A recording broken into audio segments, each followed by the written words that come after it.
Hello everybody, it's Tim here again, here another movie review. This time I recently just watched Captain America Brave New World, which is pretty much Captain America 4. I finally got to see this movie. I really wanted to watch it because I wanted to get up to date on the MCU movies since I've pretty much seen all the rest. I've seen all the rest of them. I've reviewed all the other ones, even the mini series and or TV shows or whatever they put out, streaming shows of the MCU as well. I haven't seen What If Season 3 yet, but I do plan to eventually get to that one and review it as well. But for Captain America Brave New World, this was alright. I'd give it a 2.5 out of 4. Ultimately, I liked it as an alright time killer. It's not a bad movie. Anybody saying this is like a terrible movie is being very hyperbolic. It is not that bad. It's just kind of mediocre and just uneventful is what it suffers from. Harrison Ford takes over William Hurt's role of General Ross, who is like now president, which I believe also happens in the comics.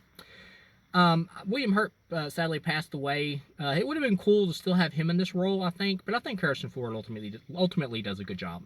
Although I did miss William Hurt in the role. But he's the president now, and Anthony Mackie, of course, is Captain America now. And I'll just go ahead and say I think Anthony Mackie does a great job in this.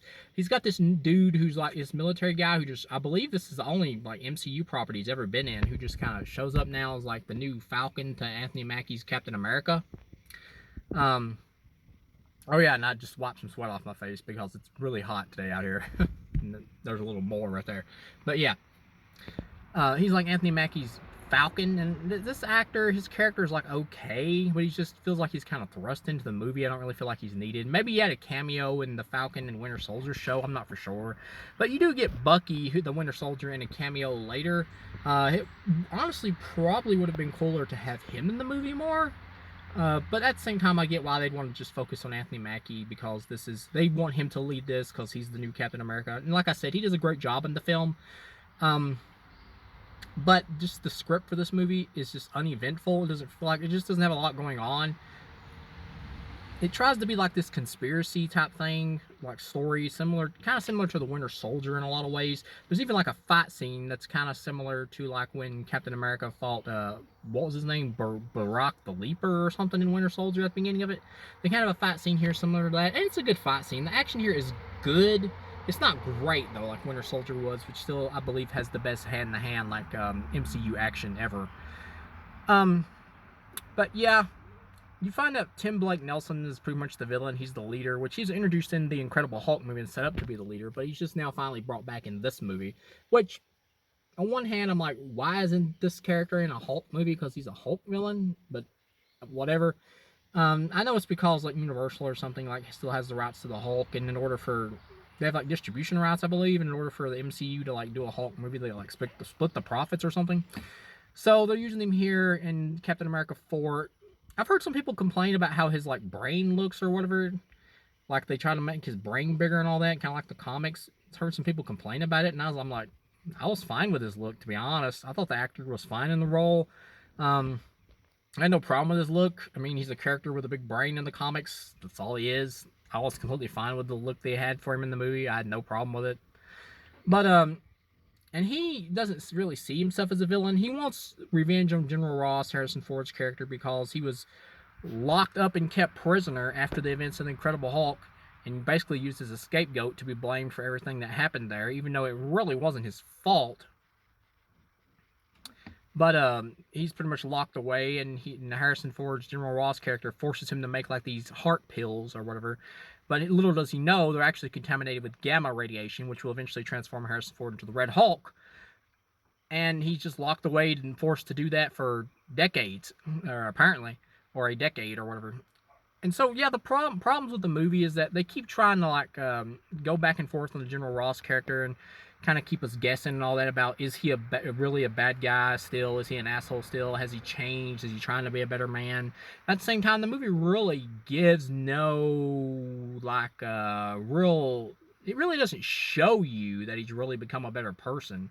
I mean, we get some sympathy because we know he's trying to reunite with his daughter, who's played by Liv Tyler, who actually shows up in the cameo at the end of visiting when he goes to jail after the climax. But the movie really doesn't really show that he's changed in much of a way. You kind of get the vibe a little bit at first that he is a better man now, kind of. At the same time, as soon as like something goes bad, he's automatically a dick towards Sam Wilson, who's Captain America. He's just a complete asshole towards him and doesn't want to like give him the leeway to investigate like this crime or whatever that's happened for himself. It's like he's just a complete asshole. Uh, but yeah, the whole plan by the leader character, Tim Blake Nelson's character, he's got like this. He pretty much does like mind control on people, and gets them to do things against their will.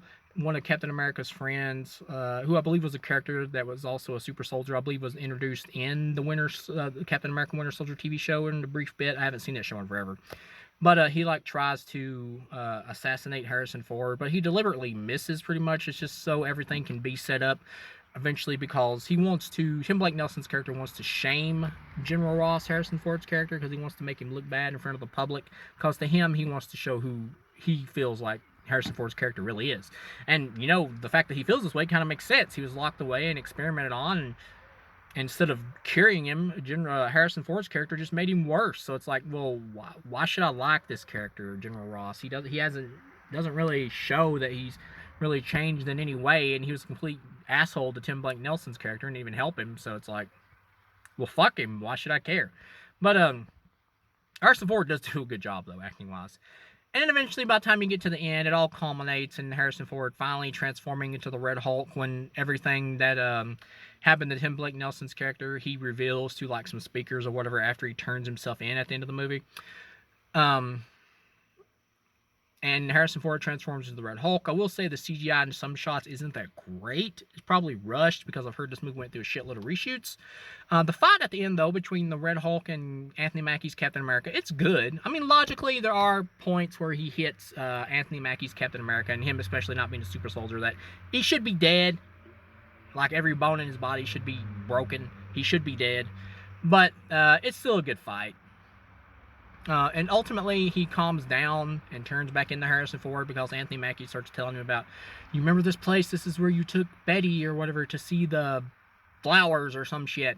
Which he kept talking about this incident when he took her as a little girl or whatever to like see these flowers or whatever. And that calms him back down. And it's kind of an anticlimactic finishing of the Red Hulk here at the end. And the movie just kind of ends on a whimper. Because the other problem is the Red Hulk doesn't appear to like the last like 15 minutes of the movie, feels like it. So when you get to this big epic fight finally at the end of the movie and the final climax of the film, it's wrapped up extremely quickly. So that's why it's part of why it feels anticlimactic. If he had turned into the Red Hulk closer to like a little over the halfway point of the movie, it wouldn't have felt as anticlimactic, maybe. Or if they had like really sold us that General Ross's character is really someone who wants to be better and all that, so by the end or whatever, it really feels impactful that he devolves or whatever, or untransforms from the Hulk back into his regular form. But they don't really sell it, like I said, because he just kind of comes off as an asshole throughout the majority of the movie. But yeah, overall, this was all right. I didn't hate it. Like I said, it does have some fun moments. There is a chick introduced here who we find out used to be like a Black Widow or whatever, who is working as like head of security for President Ross, Harrison Ford's character. And I will say, like, her acting is fine.